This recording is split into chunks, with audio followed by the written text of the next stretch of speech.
আসসালামু আলাইকুম। আমার অনেক প্রবাসী ভাইয়ের ফাইনাল এক্সিট লেগে গেছে। অনেক প্রবাসী ভাই ফাইনাল এক্সিট কি এটা জানে না।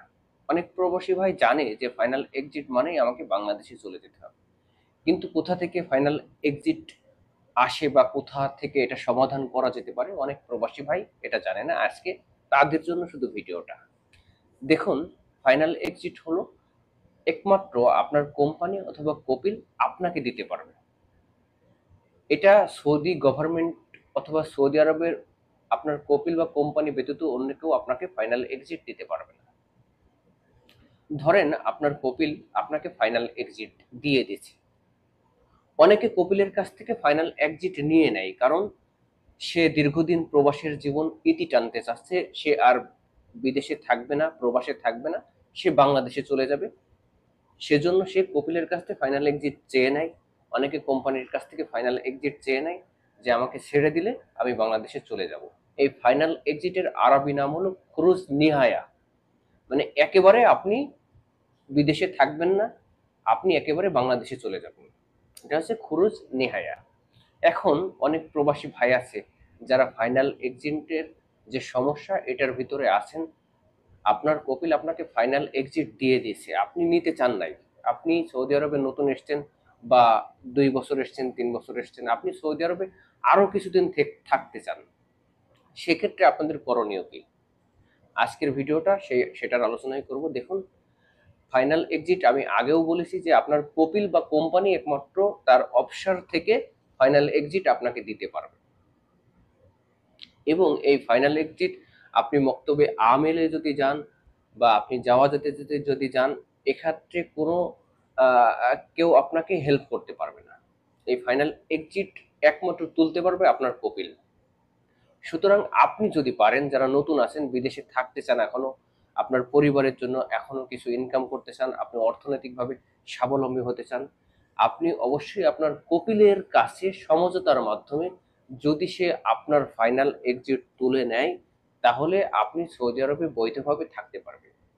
একমাত্র আপনার কপিলে পারে ফাইনাল এক্সিট দিতে, ফাইনাল এক্সিট তুলতে। এবং এই ফাইনাল এক্সিটের নির্দিষ্ট একটা মেয়াদ থাকে, কারো কারো ক্ষেত্রে 1 মাস, কারো কারো ক্ষেত্রে 2 মাস। যেমন এই 2 মাস যাদের মেয়াদ থাকে তাদের ওখানে একটা চুক্তি থাকে যে এই 2 মাসের মধ্যে আপনাকে অবশ্যই বাংলাদেশে চলে যেতে হবে। যাদের 1 মাস মেয়াদ থাকে তাদের ক্ষেত্রে 1 মাসের মধ্যে তাদেরকে বাংলাদেশে চলে যেতে হবে। এখন অনেক ভাইয়েরা বিপদে পড়ে গেছে, ফাইনাল এক্সিট দিয়ে দিয়েছে কপিল। আপনারা কি করবেন? আপনাদের জন্য আমি অল্প কিছু পরামর্শ দেবো। সেটা হচ্ছে, আপনারা অবশ্যই আপনার কপিল অথবা কোম্পানিকে বোঝান যে আপনার বাংলাদেশ থেকে আপনি নতুন এসেছেন, আরো কিছুদিন থাকতে চান, আপনি অর্থনৈতিকভাবে স্বাবলম্বী হতে চান। যদি আপনার কপিল আপনার অফশোর থেকে ফাইনাল এক্সিট উঠায় নেয়, তাহলে আপনি সৌদি আরবে থাকতে পারবেন। অথবা আপনি করলেনটা কি, যে কপিল আপনাকে ফাইনাল এক্সিট দিল অথচ আপনি সৌদি আরবে থেকে গেলেন। সেক্ষেত্রে কি কি ধরনের সমস্যা হতে পারে? দেখুন, আপনার কপিল যদি ফাইনাল এক্সিট দেয় আপনাকে, তাহলে আপনার 1 মাস মেয়াদে দিয়েছে মনে করেন। আপনি এই 1 মাসের পর্যন্ত সৌদি আরবে বৈধ থাকবেন। যখন এই 1 মাস ওভার হয়ে যাবে, তখন আপনার সৌদি আরবে অবৈধ জীবন শুরু হবে। এবং এই যখন অবৈধ জীবন শুরু হবে, তখন আপনার যাওয়াজাত অফিস থেকে, বা আপনার অফিসার, বা আপনার যে পাসপোর্টে এখানে আপনার 1000 রিয়ালের একটা মোখালেফা আসবে বা জরিমানা আসবে। এটা আপনাকে দিতে হবে। এটা সৌদি গভর্নমেন্ট আপনার কাছ থেকে এই 1000 রিয়াল জরিমানা ধরে রাখবে। এবং আপনাকে 903 নম্বর ধারায় একটা মামলা হবে আপনার নামে। এবং পুলিশ আপনাকে খুঁজতেও পারে, নাও খুঁজতে পারে। যদি পায়, সেক্ষেত্রে আপনাকে হয়তো দেশে পাঠাবে, নয়তো আবারও ছেড়ে দিতে পারে। যাই হোক, এখন আপনার লাস্ট অপশন, আপনি কি আপনি যাবেনই না। যদি কপিল না মানে, সেক্ষেত্রে আপনি কাজ করেন অবৈধভাবে। এবং আপনার যদি ফাইনাল এক্সিটের 2 মাস সময় থাকে, আপনি মক্তবে আমলে কপিলের এগেইনস্টে একটা মামলা করতে পারেন যে আমার কন্ট্রাক্ট শেষ হয়নি, আমার কাজের যোগ্যতা আছে। এই ধারা অনুযায়ী একটা মামলা হবে আপনার কপিলের নামে। সেক্ষেত্রে আপনি যদি নতুন হয়ে থাকেন, মক্তবে আমেলের মামলার যে রায়, সেটা আপনার পক্ষে যাওয়ার সম্ভাবনা বেশি থাকবে। আর যদি আপনি পুরাতন হয়ে থাকেন, এটা কপিলের পক্ষে যাওয়ার সম্ভাবনা বেশি থাকে।